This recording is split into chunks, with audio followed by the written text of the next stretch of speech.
The bus misery began on the 16th of March at 12 p.m. When we started our journey, we were all excited and maybe a little scared. The teachers collected our passports, we loaded our bags, waved goodbye to our parents, sat on the bus with our friends, and started chatting. The journey from Strašice to Czech border was nice, but then we had to drive through Germany, aka the darkest pit of hell. We had to drive approximately 6 to 7 hours just to reach the Belgian border. We were all sick and tired of Germany, but we finally made it to Belgium. By that point, the exhaustion started to kick in for some of us, but we still managed to reach France. The tiredness was becoming more and more unbearable, but once again we pulled through. When we arrived at the Eurotunnel, some of us started getting even more nervous. And after that, almost everyone went to sleep, and with a blink of an eye, we were in England. That's when we realized all of our mistakes.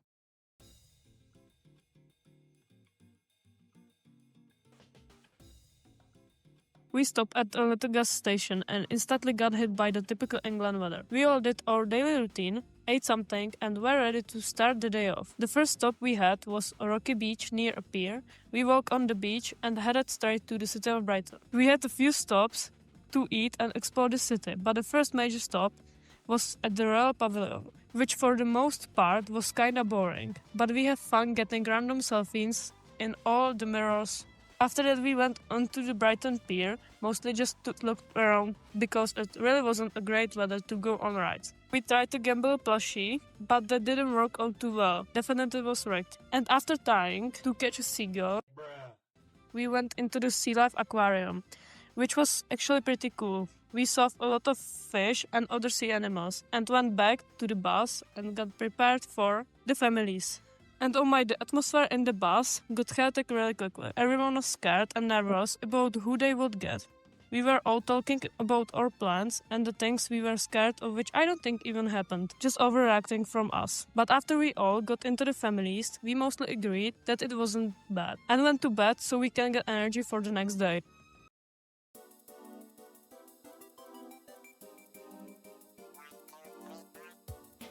We woke up. It was the next day and another day of adventures.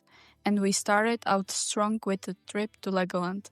Yes, 15-year-olds in Legoland. Definitely not a bad idea. But seriously, it actually wasn't that bad. And I think we had a lot of fun there. Even though it was for smaller kids, we found a way to enjoy. We maybe have enjoyed it too much. Then the staff of one track told us to have a break and come back later. And once again, we tried to play those carnival scam games. And of course, we lost. One day we will win. I swear to God. Once Legoland was over, we headed off to Portsmouth and went on a tour to the Museum of the Ship Mary Rose. I would tell you more about it, but it's just some boring history things about King Henry VIII, so we will skip to the more interesting part, which is the Spinnaker Tower. It's a lookout tower, and the height can reach when you visit is higher than the one of the Burj Khalifa. And from it we actually saw another location that we would visit the upcoming day, the Isle of Wight. But before I had the time to talk about that, we were already heading back to the bus and straight to the families.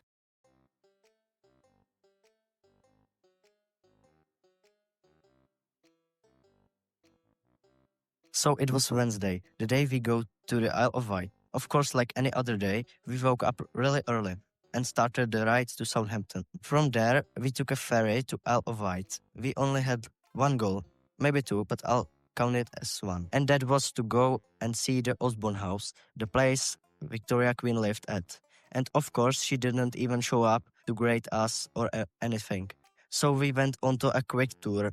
Once again, the mirrors came up in clutch to cure our boredom, and then came the outside part. Spent some time in there and started our walk to Queen's Victoria's private beach. That isn't so private now. And we just stayed there for like an hour to recharge energy, eat, and after that, we just got back. Pretty cool, right? Before we actually took the ferry back, we stopped at the shop to buy some snack and extra food for the ride back or for the next day. And we headed off back to the families. And now the final, probably best day, the walking simulator of London. It was actually quite cool to see all the stuff in real life. So let's get back to storytelling.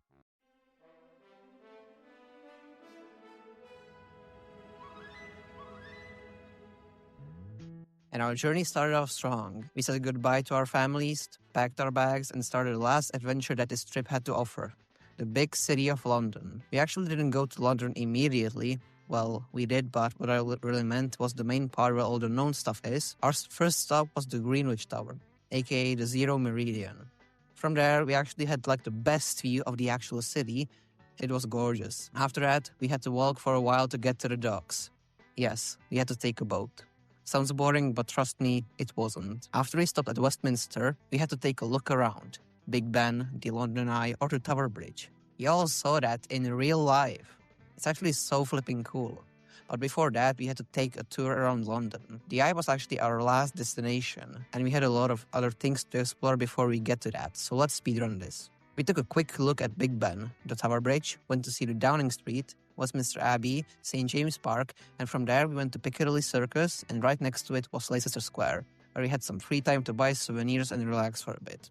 From there, we walked to the Trafalgar Square, and the last location was behind the Golden Jubilee Bridge, the London Eye. Phew, that was a lot. So we waited a pretty long line to get onto the Eye, but it was worth it. Even though the ride is 30 minutes long, it flew past like nothing.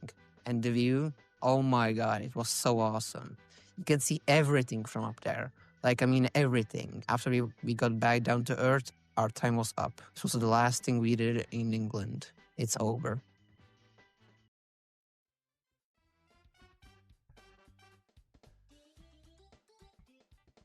Way back was horrible. People were almost dying on the ferry. Yes, we took a ferry to France, not the Eurotunnel, and like everyone went to sleep on the bus. After that, it was just a long wait until we got home. Nothing too special, but it was definitely a special trip for us and everyone. Wait, there's one more thing. Everything that you want, long as you love.